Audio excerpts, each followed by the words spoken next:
Sarail আশুগঞ্জের MP সদরকে আব্বা ডাইকা চলে। আপনারা কি সদরকে বাপ ডাকা এমপি চান?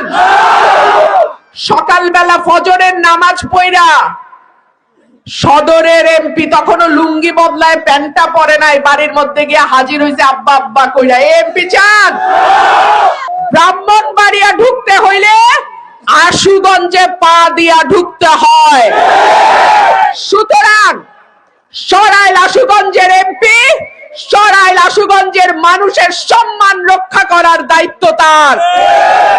নানান ভাবে হুমকি দেওয়ার চেষ্টা হচ্ছে। আমি হুমকিতে এতটুকু টলার মানুষ না। তোমারে ভোট দিব, তোমারে ভোট দিয়া বেড়াতে ওই যে সাদাবাজি আনবো না। যদি সরাইলের মানুষ রুমিন ফারানার ভোট দিয়ে তোর সাদাবাজি, চুর, ডাকাতি, বাটপারি, গাঞ্জাখুর, মদখুর সব বাইরে দেব। তাই আমরা একজন আলেমকে ভোট দিব।